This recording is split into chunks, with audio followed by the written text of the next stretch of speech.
दोस्तों, मृत्यु एक सत्य है, पर दुनिया में कुछ ऐसे लोग भी हैं जो मरने के बाद दोबारा जी उठते हैं। दोस्तों, इनके पास सुपर नेचुरल पावर होती है जिससे ये अपनी कब्र से निकलकर अपने शिकार के साथ शारीरिक संबंध बनाते हैं या उसका खून पीकर उसको मार देते हैं। दोस्तों, ये माना जाता है कि जो लोग काफी क्रूर होते हैं और सुसाइड कर लेते हैं वो वैम्पायर बनते हैं। दोस्तों, आज मैं आपको वैम्पायर से जुड़ी ऐसे ही रियल स्टोरी बताऊंगा। दोस्तों, ये बात है आयरलैंड की, जहाँ एक कब्र ऐसी है जिससे पूरा आयरलैंड डरता है, जिसका नाम आवाटाच है। दोस्तों, एक समय में आवाटाच नाम का एक राजा हुआ करता था जो काफी क्रूर किस्म का था और इसीलिए यहाँ के लोग भी इससे नफरत किया करते थे और यहाँ तक कि उसकी रानी भी उसे पसंद नहीं करती थी और इसीलिए इसकी रानी का अफेयर उसके एक सैनिक के साथ चलता था जो कि एक अच्छे पद पर था और मौका पाते ही वो रानी को पेल दिया करता था। और धीरे धीरे राजा को अपनी रानी पर शक होने लगा और इसीलिए उसे रंगे हाथों पकड़ने के लिए उस पर नजर रखना शुरू किया। और जब वो सैनिक रानी को पेल रहा था और उसे देखने के लिए राजा ने खिड़की से देखा, पर उसका पैर फिसल गया और छत से गिरने के कारण उसकी मौत हो गई और मरने के बाद लोगों ने उसको दफना दिया।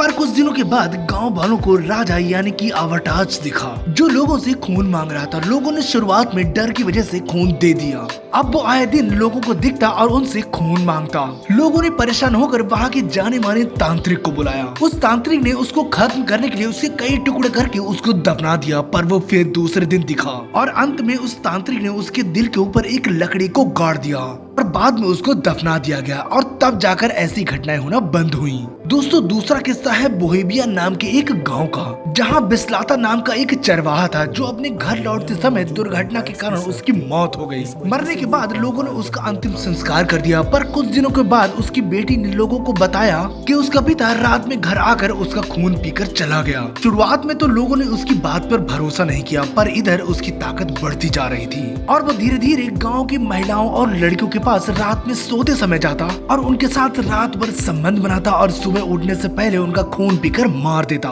ऐसी घटनाएं बढ़ने पर लोगों ने इकट्ठा होकर उसकी कब्र को खोदा। देखने पर लोगों के होश उड़ गए क्योंकि उसकी लाश बिल्कुल फ्रेश थी। लोगों ने उसकी लाश के छोटे छोटे टुकड़े करके उसको जला दिया, पर जलते समय उसके चीखने की आवाजें आ रही थी। वैसे दोस्तों, आपको वैम्पायर्स की ये स्टोरी अच्छी लगी हो तो प्लीज सब्सक्राइब करें, क्योंकि हम ऐसे ही रियल और इंटरेस्टिंग वीडियो लाते रहते हैं।